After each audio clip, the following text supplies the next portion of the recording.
Assalamualaikum warahmatullahi wabarakatuh. Salam sejahtera buat kita semua dan Selamat semangat pagi. Eh, pagi. jadi memang ini Banget. telepon grup ya. Baik, kepada yang saya hormati, para senior dan sesepuh KT3MA yang kebetulan hadir pada hari ini, kemudian para Dewan Pembina Panitia, Bapak Ibu dosen, kemudian para panitia semua ya, terima kasih banget atas penyelenggaraannya. Kemudian para kandidat calon, ini ada Mas Hadi, Mas Iwan, Mas Lingga, dan Mas Arif. Saya yang saya hormati juga Mbak, Mas, dan Mbak semua ya. Baik, sebelumnya perkenalkan saya tuh namanya Wayan Budiarta, alumni Angkatan 94, yang juga ini kebetulan sebagai calon kandidat Ketua KT3MA atas dukungan yang solid dari 94 ya. Jadi izin juga meramaikan pesta demokrasi di KT3MA ini. Baik, pertama-tama marilah bersama-sama kita panjatkan kehadapan Tuhan Yang Maha Esa karena atas berkah beliau kita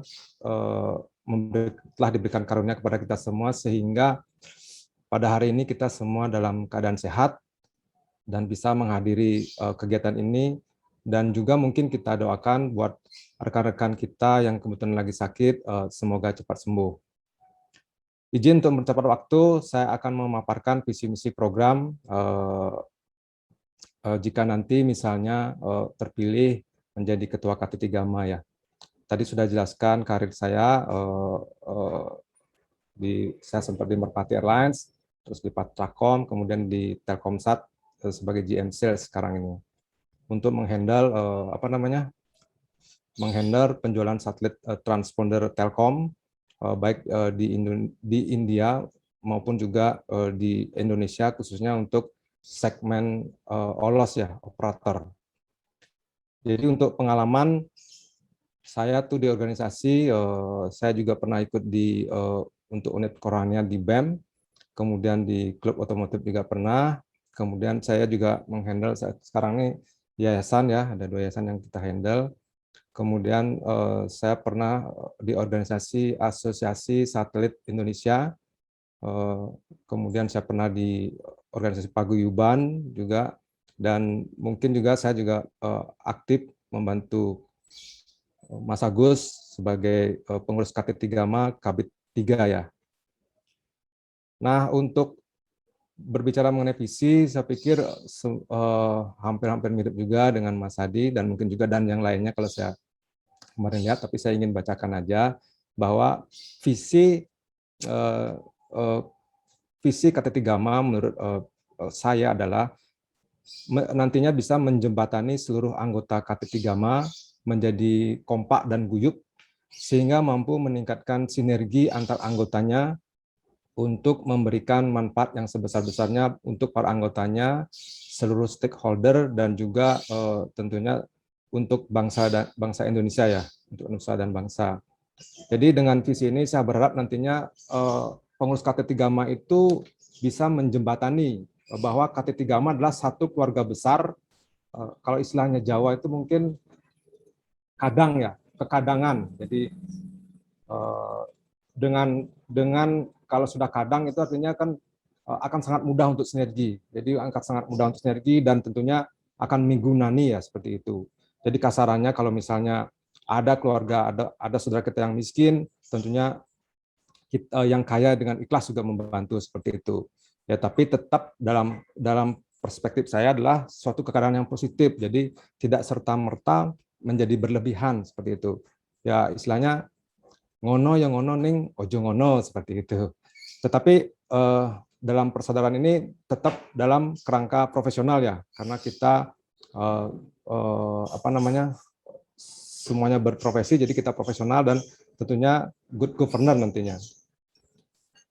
Baik, saya lanjutkan untuk misi, ini juga mungkin hampir sama dengan yang lain, adalah misinya adalah meningkatkan peran dan relevansi alumni melalui pengembangan kompetensi dan karir, jejaring alumni, advokasi kebijakan dan pengabdian masyarakat dalam wadah KT3MA berdasarkan nilai-nilai Pancasila. Kemudian memperkokoh hubungan jaringan alumni di seluruh dunia lah untuk pengabdian untuk bakti alma mater. Kemudian memfasilitasi alumni mengamalkan dan mengembangkan kemampuan profesionalnya di berbagai sektor. Nah, demikian misinya. Kemudian untuk program kerja yang pertama mungkin adalah kita harus mengumpulkan data alumni dan lebih sering komunikasi dalam berkegiatan. Misalnya, kelak dalam pikiran saya adalah kita membentuk komunitas-komunitas, misal komunitas goes, komunitas golf ya, komunitas running dan lain-lainnya. Tujuannya apa? Tujuannya adalah dengan berkomunikasi kita akan lebih tahu potensi-potensi in-depth yang lebih dalam. Kita mengetahui potensi-potensi yang dimiliki para alumni yang lainnya, sehingga nantinya otomatis akan tercipta sinergi ya, tercipta sinergi saling membantu. Misalnya seperti ini, misalnya kita dalam kerja suatu perusahaan, katakanlah si A tuh vendor mesh wifi seperti itu. Nah di perusahaan kita tuh ada kebutuhan untuk proyek penggunaan mesh wifi. Jadi kita bisa kontak, Mas, Mas ini kayaknya ada proyek Mas, coba bikin penawaran ke kantor. Nah seperti itu. Info-info itu yang bisa didapatkan adalah dengan cara sering berkomunikasi. Kalau misalnya tidak berkomunikasi, hal-hal itu tidak akan terjadi seperti itu. Kemudian seperti tadi ya, sama nih sinergi alumni untuk pengerjaan proyek antar alumni seperti yang tadi. Jadi misalnya kalau ada informasi, misalnya katakanlah apa namanya, di suatu, katakanlah ada yang kerja misalnya di Kominfo atau di lain, oh ada perusahaan, ada proyek misalnya akses internet. Jadi kita diinfoin sebagai penyedia jasa, sebagai penyedia jasa yang vendor-vendor teman-teman kita, saudara-saudara kita, sesama alumni TE, bahwa di sana ada proyek akses internet loh. Ayo coba masuk seperti itu. Nah, jalur-jalurnya tetap profesional, tetap submit apa namanya? Submit proposal dan tender dan segala itu diikuti secara profesional dan good governance seperti itu. Kemudian program kerja saya adalah Bakti Alma Mater. Bakti Alma Mater ini sebenarnya sudah berjalan, jadi selama saya menjadi Kabid 3 ini coba saya usahakan untuk berjalan, yaitu dengan pemberian beasiswa, pendampingan kerja praktek. Jadi pendampingan kerja praktek ini maksudnya adalah kepada mahasiswa-mahasiswa UGM sekarang yang belum lulus pasti kan butuh kerja praktek. Nah itulah disinilah peran alumni untuk proaktif mencarikan tempat atau lokasi untuk kerja praktek. Itu sangat susah sebenarnya. Tapi dengan wewenang mungkin yang punya oleh saudara-saudara kita sama alumni, oh di sini ada tempat kerja praktek, ayo monggo mahasiswa yang mau kerja praktek sini difasilitasi, dibantu lah seperti itu. Kemudian kita berikan juga info Bakti Mater adalah info lowongan kerja, jadi kita sampaikan ke teman-teman adik-adik kelas kita bahwa misalnya di perusahaan ini ada lowongan, monggo daftar seperti itu. Kemudian stadium general ini sudah berjalan juga, dan utama juga adalah sponsorship. Sponsorship ini penting karena apa? Karena adik-adik kelas kita kan belum bekerja, belum tahu. Jadi kalau misalnya ingin melakukan kegiatan, butuh sekali dengan pendanaan. Nah, itulah di sini peran alumni harusnya bisa membantu pendanaan tersebut sehingga adik-adik kita itu bisa fokus untuk melaksanakan kegiatannya sehingga bisa berhasil dan sukses seperti itu. Dan konseling ini juga sudah berjalan dibantu oleh Mas Amin di sini angkatan 90 sudah berjalan memberikan konseling untuk mahasiswa-mahasiswa untuk percepatan skripsi, percepatan lulusnya seperti itu. Dan lain-lain lah, konseling banyak ya. Kemudian kita program kerja yang lain adalah melakukan berbagai upaya penggalangan dana. Jadi yang saya perhatikan, yang saya amati selama ini kita terkendala sekali dengan dana. Jadi saya pikirkan kalau misalnya dana itu kita punya banyak, sudah pasti dan sangat-sangat membantu, kita bisa menggunakan dana tersebut untuk kegiatan-kegiatan yang positif dan bisa banyak dan bisa masif. Nah itu yang akan membuat kita itu eksis. Jadi kayak kalau kegiatan banyak eksis itu kita ibaratnya sebagai kasarannya kita sebagai gula, dan kalau udah ada gula, semut itu pasti akan datang seperti itu. Nah ini perlu kita pikirkan bersama. Jadi bagaimana penggalangan dana yang ideal, yang bisa secara halal gitu ya, maksudnya bisa nanti kita melakukan kegiatan. Selain itu juga penggalangan dana ini penting untuk kita membantu ke DTT juga. Jadi saya bayangkan dalam benak saya adalah kita ambil kasus tempat lain ya, misalnya universitas lain tuh bisa punya lab canggih, lab bagus itu. Dia karena apa? Karena dia mendapatkan bantuan dari dijembatani dan difasilitasi oleh alumninya. Misalnya ada perusahaan yang bisa memberikan CSR, dari sanalah bisa bisa membantu membangun lab yang canggih. Ya perlu kita sadari bahwa dengan kondisi sekarang DTT itu saya ngelihat walaupun sudah berjalan bagus ya, cuman untuk membuat misalnya lab yang canggih yang terhebat di Indonesia itu pasti membutuhkan dana yang sangat banyak, dan itu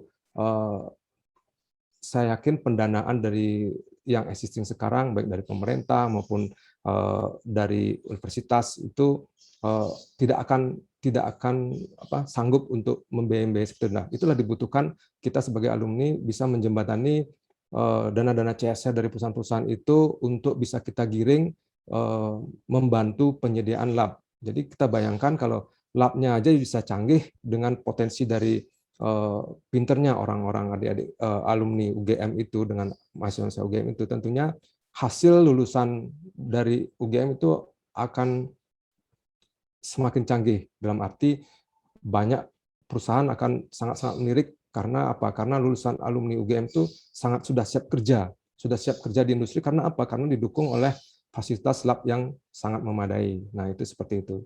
Itu yang perlu kita pikirkan.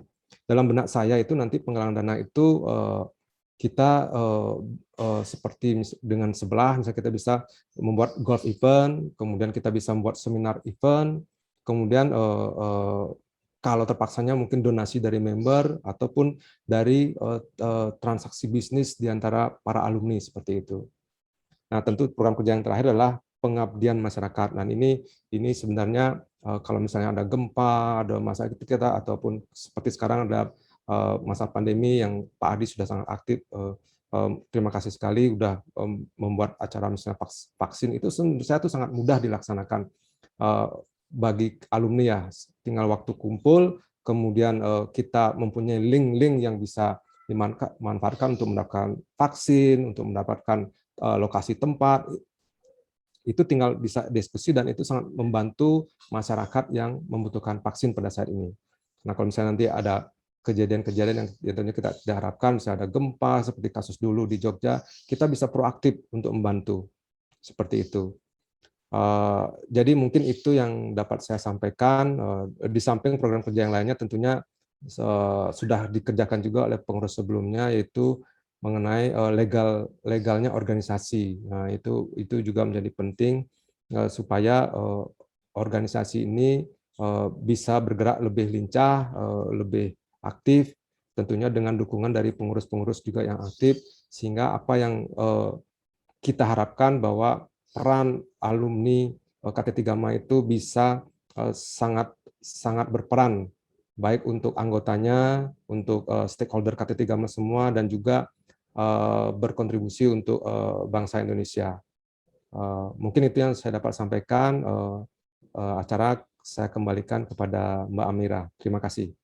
Terima kasih Bapak Wayan Budiarta atas penyampaian visi dan misinya. Selanjutnya saya akan mengacak pertanyaan terkait peranan KT3 Ma dalam kehidupan alumni, sosial, dan masyarakat. Untuk Mbak Elina atau Pak Jenor bisa di-share screen pertanyaan ajaknya. Pertanyaannya yaitu, menurut Anda, apa value dari KT3 Ma untuk sesama alumni? Terima kasih pertanyaannya Mbak Amira. Jadi kalau menurut saya, value dari KT3 Ma itu adalah sebenarnya kalau menurut saya itu kita tuh tentunya kita kuliah di UGM itu sangat bangga sekali ya. Bangga, dan lulusan alumni itu merupakan lulusan-lulusan yang sangat-sangat pinter ya. Jadi itulah sangat-sangat potensial, nilai yang sangat potensial untuk membentuk suatu perkumpulan alumni KT3 Ma. Jadi sebenarnya KT3 Ma ini sangat-sangat mempunyai nilai yang sangat tinggi. Tentunya mestinya di hadapan teman-teman, seperti saya cerita tadi bahwa kalau KT3 Ma ini bisa menjadi gula, itu semut itu akan tambah banyak datang. Jadi perlu disadari kalau sekarang ini memang KTT Gamma itu lagi baru lahir lah, intinya baru lahir, jadi belum banyak orang yang bisa berkontribusi untuk kemajuan KTT Gamma. Tapi saya yakin, apalagi dengan adanya event pemilihan seperti sekarang ini, kedepannya itu KTT Gamma sangat-sangat potensial untuk maju, untuk membuat anggota-anggotanya itu ibaratnya kasarnya sejahtera semua seperti itu. Jadi value KTT Gamma ini sangat-sangat tinggi nilainya dan potensial, hanya perlu memang digarap, disinergikan dengan saudara-saudara yang lain, kekadangan yang lain, alumni yang lain, sehingga kalau sudah sinergi apapun akan bisa dilakukan, apapun bisa dikerjakan, sehingga sangat bisa berkontribusi buat pribadi masing-masing, mempunyai nilai benefit buat pribadi masing-masing, buat DTT juga, dan tentunya juga buat bangsa Indonesia. Nah, seperti itu. Baik, terima kasih atas jawaban yang diberikan Pak Wayan. Jadi intinya KTT Gamma itu sangat potensial untuk mensejahterakan anggotanya sendiri maupun alumni dan berguna untuk mensejahterakan bangsa dan negara juga nih Pak. Ya, baik. Seperti itu, untuk itu saya buka juga untuk peserta. Bagi yang ingin bertanya mengenai visi dan misi dari Bapak Wayan, dipersilahkan. Mohon izin bertanya lagi boleh? Boleh Pak, silakan Bapak Wartono. Supaya dapat door prize. Mas Wayan, presentasinya bagus sekali. Jadi, Pak. Banyak Mas saja, jangan Bapak sama Mbak. Oh, Mas. Nah, Bapak, Mas saja ya. Siap, Mas. Mohon tanggapan Mas Wayan. Tadi visi misinya bagus sekali. Selanjutnya, kita sebagai alumni universitas terkemuka di Indonesia, KTT Gamma harus mampu tampil dan berperan dalam kehidupan bermasyarakat, betul ya? Bukan tampil seadanya, tapi kalau bisa dan diharapkan seperti universitas terkemuka di Indonesia lainnya, kita harus bisa tampil dan berperan secara strategis di forum nasional dan regional. Kira-kira program apa yang cocok untuk itu? Terima kasih. Terima kasih Pak Mas Wartono atas pertanyaannya. Program apa yang cocok untuk agar kita bisa tampil di tingkat nasional, seperti itu ya pertanyaannya. Kalau menurut saya itu program-program yang saya coba bikin ini sangat-sangat berpotensi untuk bisa menjadi event nasional, ya event nasional. Contoh yang nyata mungkin misalnya kita bikin ini hobi ya, karena saya hobinya golf, goes, dan itu bisa jadi event juga, event yang nasional. Misalnya kita bikin event golf, kita bikin goes seperti yang udah ada yang diselenggarakan oleh Kagama juga ya, goes nasional seperti itu bisa jadi event-event nasional. Itu dari sisi dari hobi ya. Kemudian untuk secara keilmuan, kita sebenarnya sangat-sangat berpotensi sebagai universitas terkemuka itu menjalin sinergi dengan universitas-universitas internasional ya di luar. Dan itu tentunya akan punya nilai tambah buat kita bisa event nasional. Misalnya apa? Misalnya katakanlah kita bekerjasama dengan yang sudah dilakukan juga sebenarnya itu, misalnya untuk satelit kubik seperti dulu tuh. Jadi kerjasama dengan pihak-pihak lain, dengan perusahaan nasional juga untuk membuat satelit, atau misalnya kita bisa mencontoh yang ITS, kita bisa membuat mobil nasional. Nah, itu merupakan karya nyata yang bisa kita jadi benchmark ya. Jadi benchmark untuk kita para alumni para mahasiswanya bisa mengadakan kegiatan-kegiatan itu, dan kita alumninya mensupport kegiatan itu. Jadi kalau misalnya tidak ada support kegiatan-kegiatan itu, saya yakin akan sangat sulit pendanaannya. Jadi tidak akan bisa menjadi suatu kegiatan program nasional. Mungkin itu yang semoga menjawab Pak pertanyaannya. Baik, terima kasih Pak Wayan untuk jawabannya. Bagaimana Pak Wartono? Apakah sudah cukup atau masih ingin? Cukup, terima kasih. Baik, terima kasih Pak Wartono. Mungkin ada pertanyaan lagi? satu lagi mungkin saya izin menambahkan, ya seperti sekarang saya mendengar sekarang kayak kasus misalnya kita kekurangan truk listrik. Jadi truk. Jadi saya pernah bicara dengan beberapa alumni bahwa saat ini truk di Indonesia itu sangat-sangat langka dan harus inden itu sekitar 3 bulan 6 bulan seperti itu. Nah, itu sebenarnya bisa menjadi apa namanya, kita sebagai alumni walaupun di bisnis yang lain itu kita sebenarnya bisa berperan di sana. Jadi apa perannya? Ya adalah kita bisa mendapatkan dari rekan-rekan alumni yang misalnya kerja di apa namanya, kerja di otomotif, di mana itu bisa memberikan input masukannya ke sini bahwa apakah ada teknologi-teknologi listrik yang bisa diimpor lah sini. Nah, kalau sekarang tuh saya dengar nantinya itu bakal ada impor sejumlah ribuan truk ya dari salah satu negara, di mana itu kita sebenarnya kalau peran alumni bisa memanfaatkan seperti itu. Jadi misalnya katakanlah kita kenal sama perusahaan yang mengimpor itu bisa kita jadikan bahwa bisa nggak punya dana CSR untuk misalnya membuat lab listrik, lab apa namanya, baterai untuk mobil listrik di UGM. Nah, seperti itu juga salah satu kegiatan yang bisa dijadikan akan terlihat lah di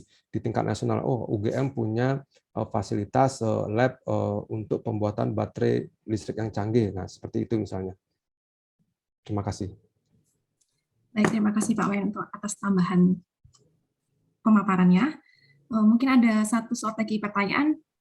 Bapak Ibu peserta silakan untuk bertanya lagi. Izin bertanya boleh? Iya, baik Pak. Sorry kameranya. Saya Yudi, angkatan 90. Mas Wayan, ini mungkin pertanyaannya yang klise mungkin ya. Kira-kira programnya seperti apa nanti untuk misalnya kerjasama antar angkatan atau dalam KT3 untuk semacam bikin istilahnya bisnis lah ya. Jadi ini kan eranya ke depan mungkin entrepreneurship harus digenjot nih, terutama untuk angkatan dan baru kan, karena angkatan kerja itu mungkin nanti akan didominasi oleh yang milenial sama yang Gen Z dan generasi seterusnya, yaitu kita akan dapat kalau atau Pak Jokowi kan bonus demografi, tapi kan lapangan kerja ini terbatas ya. Itu kira-kira nanti kontribusi KTT seperti apa ya ke depannya? Apakah ya mungkin ada ide seperti apa ke depan untuk kira-kira bisnis, istilahnya bisnis lah atau kerjasama di KTT itu seperti apa nanti antara angkatan? Terima kasih. Oke, matur suwun Mas Yudi atas pertanyaannya. Dalam benak saya untuk program kegiatan bisnis atau usaha ini antar angkatan adalah yang pertama mungkin adalah kita mendata dulu kadang-kadang kita, jadi saudara-saudara kita mana yang sudah punya perusahaan eksis berdiri. Jadi itu. Jadi misalnya contohnya ada angkatan 90 punya perusahaan di bidang penyediaan untuk apa namanya, untuk ATM seperti itu. Nah, itu seharusnya angkatan-angkatan lain bisa support dengan apa namanya, membantu ya, accelerate misalnya impor informasi. Oh, di sana ada kebutuhan untuk apa namanya, untuk panel listrik atau panel ATM di sana butuh. Jadi itu perlu dihantarkan bahwa di perusahaan itu ada kebutuhan itu, coba kita hubungkan seperti itu.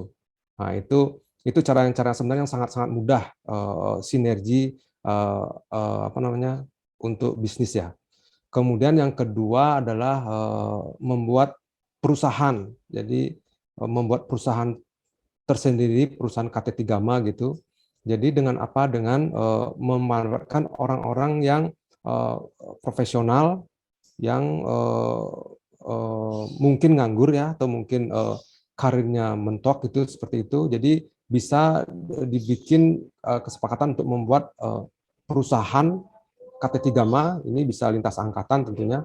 Nah, proyeknya dari mana? Nah, teman-teman angkatan lain lah yang membantu apa namanya, memberikan informasi bahwa di mana ada proyek apa yang bisa dikerjakan, nah perusahaan apa yang mau didirikan, misalnya perusahaan kayak sekarang misalnya ada butuh truk misalnya maintenance truk, nah itu misalnya seperti itu, atau yang sekarang misalnya software misalnya di mana butuh software HRD, nah itulah kita bisa sinergikan itu. Jadi dengan dua cara itu, yang seperti tadi bilang, itu tentunya pasti akan terjadi transaksi bisnis. Yang ujung-ujungnya apa? Ujung-ujungnya adalah memberikan manfaat buat semua anggotanya ya, membuat anggotanya bermanfaat, dan kita harapkan juga kalau misalnya nanti terjadi transaksi bisnis misalnya ada misalnya katakanlah dana CSR dari perusahaan itu yang bisa disalurkan ke KT3MA, kemudian bisa kita salurkan untuk keperluan program-program kerja di KT3MA. Seperti itu Mas Yudi, mungkin bisa membantu. Oke, terima kasih Mas Wayan. Terima kasih. Terima kasih untuk Bapak Wayan Budiarta atas pemaparan visi dan misinya. Baik, Oke, Mbak, matur suwun.